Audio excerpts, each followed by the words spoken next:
The White House says President Trump has signed a new executive order imposing a ban on travellers from several mainly Muslim countries. In the last few minutes, the Homeland Security Secretary John Kelly and the Attorney General Jeff Sessions have been giving reaction, as has John Kelly. Secretary of State Rex Tillerson, and we can hear from him now. This is Jeff Sessions.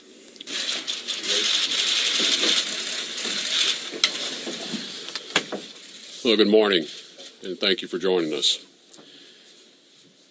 The executive order signed by the President earlier today, protecting the nation from foreign terrorist entry into the United States, is a vital measure for strengthening our national security. It is the President's solemn duty to protect the American people. And with this order, President Trump is exercising his rightful authority to keep our people safe. As threats to our security continue to evolve and change, common sense dictates that we continually reevaluate and reassess the systems we rely upon to protect our country. While no system can be made completely infallible, the American people can have high confidence we are identifying ways to improve the vetting process and thus keep terrorists from entering our country. To our allies and partners around the world, please understand this order is part of our ongoing efforts to eliminate vulnerabilities that radical Islamist terrorists can and will exploit for destructive ends. The State Department will coordinate with other federal agencies and implement these temporary restrictions in an orderly manner. Our embassies and consulates around the world will play an important role in making sure that our nation is as secure as it can be. And the State Department will implement the provisions in this order that allow for the admissions of refugees when it is determined they do not pose a risk to the security or welfare of the United States.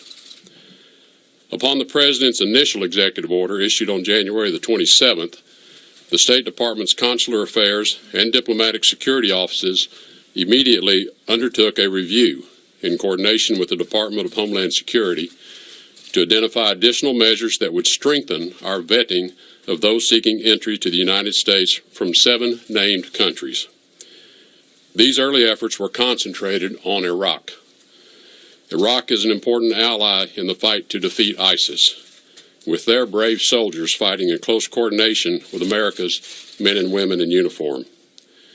This intense review over the past month identified multiple security measures that the State Department and the government of Iraq will be implementing to achieve our shared objective of preventing those with criminal or terroristic intent from reaching the United States.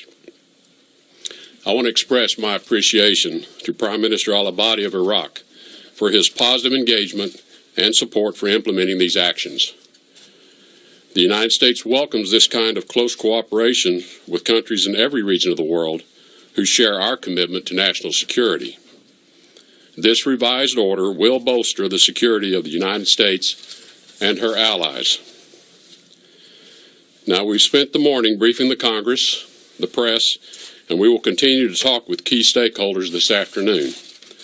Experts from the Department of Homeland Security, the Department of Justice, and the State Department hosted an hour-long call with the media on this topic this morning. Our collective teams will continue throughout the day to follow up with the Congress, the media, and stakeholders to answer your questions. I'll now turn it to the Attorney General for his comments. Thank you, Mr. Secretary, and good morning to all of you. One of the Justice Department's top priorities is to protect the United States from threats to our national security. Therefore, I want to discuss 2 points. First, the national security basis of this order, and second, the Department of Justice's role in defending the lawful orders of the President of the United States. First, as President Trump noted in his address to Congress, the majority of people convicted in our courts for terrorism-related offenses since 9/11 came here from abroad. We also know that many people seeking to support or commit terrorist acts will try to enter through our refugee program. In fact, today more than 300 people, according to the FBI, who came here as refugees are under an FBI investigation today for potential terrorism-related activities. Like every nation, the United States has a right to control who enters our country and to keep out those who would do us harm. This executive order seeks to protect the American people as well as lawful immigrants by putting in place an enhanced screening and vetting process for visitors from 6 countries. 3 of these nations are state sponsors of terrorism. The other 3 have served as safe havens for terrorist countries where governments have lost control of their territory to terrorist groups like ISIL or Al-Qaeda and its affiliates. This increases the risk that people are admitted here from these countries may belong to terrorist groups or may have been radicalized by them. We cannot compromise our nation's security by allowing visitors entry when their own governments are unable or unwilling to provide the information we need to vet them responsibly, or when those governments actively support terrorism. This executive order responsibly provides a needed pause. We can carefully review how we scrutinize people coming here from these countries of concern. Second, the Department of Justice believes that this executive order, just as the first executive order, is a lawful and proper exercise of presidential authority. This Department of Justice will defend and enforce lawful orders of the President consistent with the core principles of our Constitution. The executive is empowered under the Constitution and by Congress to make national security judgments and to enforce our immigration policies in order to safeguard the American public. Terrorism is clearly a danger for America and our people. The President gets briefings on these dangers and emerging threats on a regular basis. The federal investigative agencies, the intelligence community, the Department of State, the Department of Homeland Security, and the United States military report to the President. Knowing the President would best possess such extensive information, our founders wisely gave the executive branch the authority and the duty to protect the nation. This executive order is a proper exercise of that power. Now, I will turn things over to our able Secretary John Kelly of the Department of Homeland Security. John? Thank you, Mr. Attorney General. Well, like the Secretary of State and the Attorney General, I welcome you here today. My comments will be relatively brief. Last week, the Department of Homeland Security celebrated its 14th anniversary, first opening its doors on 1 March 2003.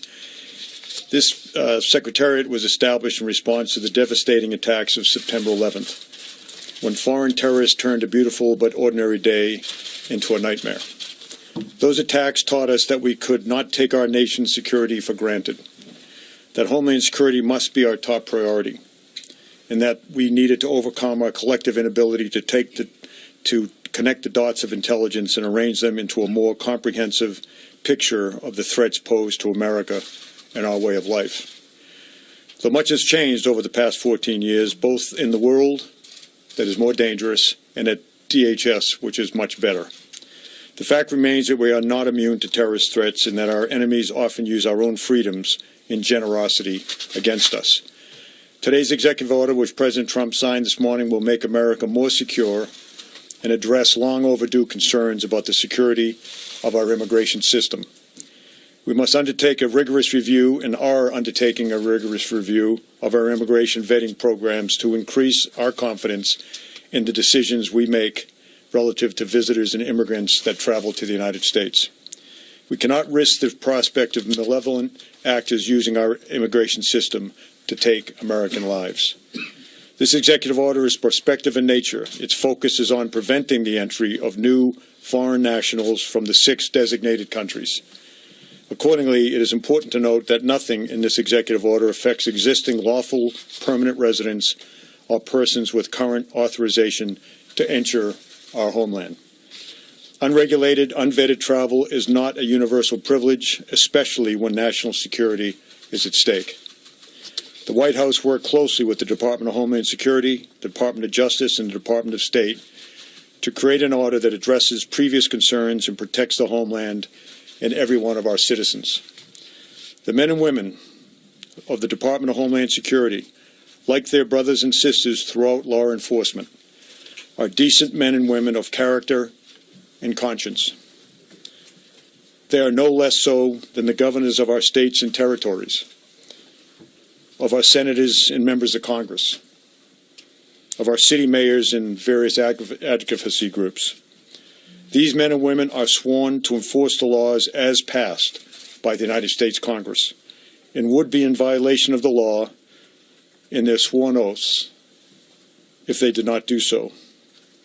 We do not make the law, but are sworn to enforce it. We have no other option. We are going to work closely to implement and enforce it humanely, respectfully, and with professionalism, but we will enforce the law.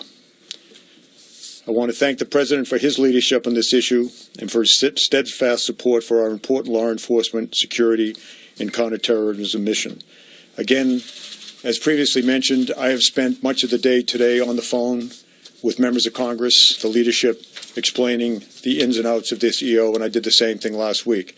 So there should be no surprises, whether it's in the media or on Capitol Hill. Thanks very much, and thanks for your time.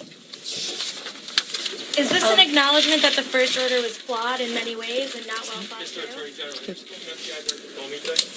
So an emphasis there that both Cabinet and Congress were fully informed about this particular executive order.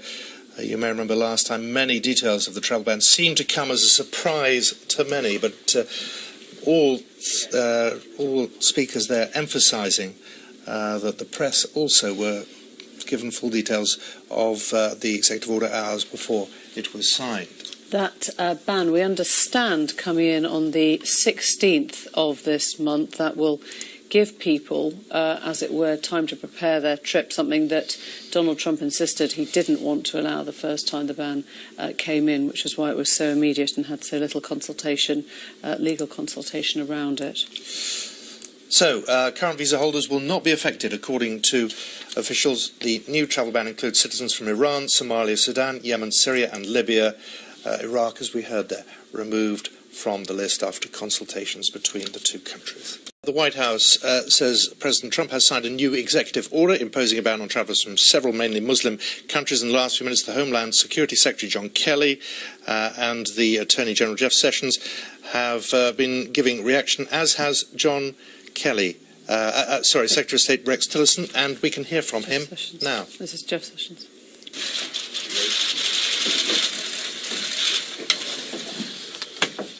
Well, good morning, and thank you for joining us.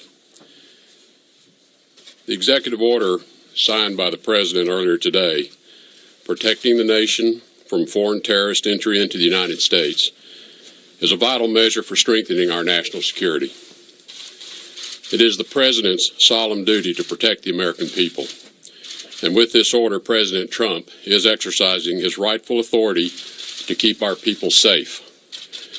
As threats to our security continue to evolve and change, common sense dictates that we continually reevaluate and reassess the systems we rely upon to protect our country.